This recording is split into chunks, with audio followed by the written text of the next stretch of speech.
गणेश कला क्रीडा मंच येथे पुना गुजराती बंधू समाजाच्या शताब्दी महोत्सवाचे उद्घाटन गुजरातचे मुख्यमंत्री नरेंद्र मोदी यांच्या हस्ते संपन्न झाले। यावेळी श्री पुना गुजराती बंधू समाजाच्या वतीने त्यांना गुजरात रत्न पुरस्कार देऊन सन्मानित करण्यात आले। यावेळी जिग्नेशभाई शहा, वनराईचे अध्यक्ष मोहन दारिया, श्री पुना गुजराती बंधू समाजाचे अध्यक्ष नितीन देसाई, उपाध्यक्ष चंदूलाल शहा, कार्यकारी विश्वस्त भरत शहा, हरिभाई शहा, हिराबाई चोकावाला, नयनेश दंदू आदी उपस्थित होते। मोदी म्हणाले, देशाचा कृषी विकास दर 3% आसपासही नाही, तेथे गुजरातचा कृषी विकासाचा दर तब्बल 11% आहे। त्यामुळे देशाच्या कृषी मंत्र्यांविषयी किती बोलू आणि का बोलू, तसेच काय बोलणार, आता नेमके ते जनताच बोलेल असा चिमटा मोदी यांनी केंद्रीय कृषी मंत्री शरद पवार यांना त्यांचे नाव न घेता काढला। विकास केवळ भावनांवर होत नाही, त्यासाठी वस्तुनिष्ठताही हवी असते असेही त्यांनी यावेळी सुनावले। मोदी पुढे म्हणाले, कापसावर निर्यात बंदी घालून केंद्रातील शासनाने देशाचे आणि पर्यायाने शेतकऱ्यांचे 15,000 कोटी रुपयांचे नुकसान केले आहे। कर्जबाजारीपणामुळे महाराष्ट्र, आंध्र प्रदेश या ठिकाणचा शेतकरी आत्महत्या करत आहे। गुजरातचा विकास सहजासहजी झालेला नाही। 6 कोटी गुजरातवासियांनी याकरता अहोरात्र कष्ट घेतले आहेत। विकास हा नुसत्या भावनांवर होत नाही, तर त्याकरता वस्तुनिष्ठता आवश्यक असते। अनेक संकटांना तोंड देत गुजरातने विकासाला सुरुवात केली। गुजरातमध्ये आज 24 तास वीज उपलब्ध आहे। देशाच्या अर्थसंकल्पामध्ये फक्त 30% पैसा विकासावर खर्च करण्यात येतो। याउलट गुजरात राज्यामध्ये 67% पैसा केवळ विकासावरच खर्च केला जातो। गुजरातमध्ये पंचवार्षिक योजनांचे योग्य प्रकारे नियोजन करण्यात आले असल्याचे त्यांनी स्पष्ट केले। यापूर्वी गुजरातच्या मुलांना शिक्षणासाठी बाहेर जावे लागत होते, आता आमच्या मुलांना शिक्षणासाठी बाहेर जावे लागत नसल्याचे मोदी यांनी सांगितले। यावेळी मोदी यांच्या हस्ते जिग्नेशभाई शहा यांना गुजरात गौरव पुरस्कार प्रदान करण्यात आला। आप कल्पना कर सकते हैं कि इस देश को कैसे चलाया जा सकता है। हमारे यहां, अब आपके यहां किसान आत्महत्या करता है, आप जानते हैं, भली बात है। महाराष्ट्र का किसान भी कपास की खेती करता है, गुजरात का किसान भी कपास की खेती करता है, आंध्र का किसान भी कपास की खेती करता है, कॉटन की खेती करता है।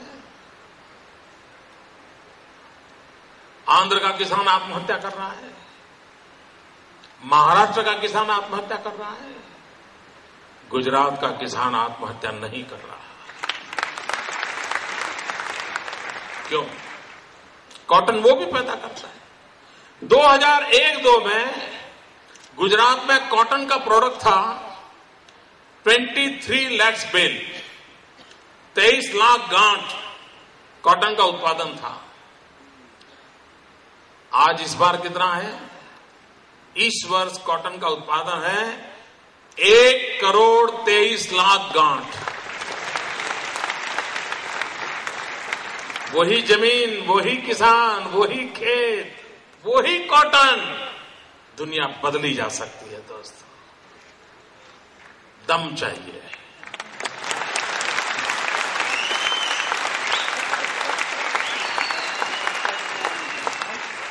लेकिन अब दिल्ली को परेशानी हो रही है कि गुजरात में ऐसे हो कैसे सकता है, गुजरात का किसान प्रगति कैसे कर सकता है। और इसलिए अभी एक दिन रातों रात क्या किया उन्होंने, कॉटन के एक्सपोर्ट पर प्रतिबंध लगा दिया।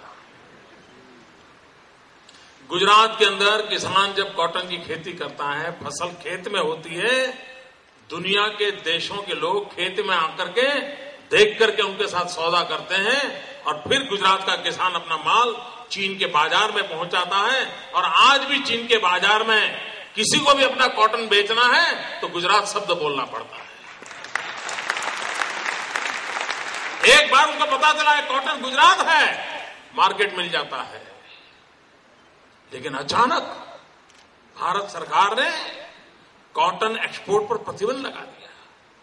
मैं हैरान हूं मित्रों।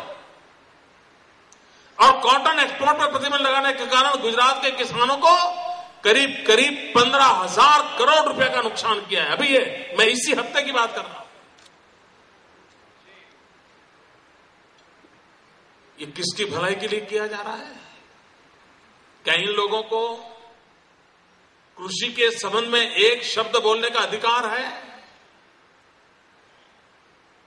जो किसान इतनी फसल पैदा कर रहा है, जो देश की इकोनॉमी को मदद कर रहा है, फॉरेन एक्सचेंज कमा के ला रहा है, आप उसको एक प्रकार से रातों रात, और इसके कारण दुनिया के बाजार में क्या हुआ है, पिछले साल भी उन्होंने ऐसे ही किया था, फिर जन आंदोलन खड़ा हुआ तो फिर उन्होंने प्रतिबंध हटाया और तब तक उनको करीब 6,000 करोड़ का घाटा हो चुका था।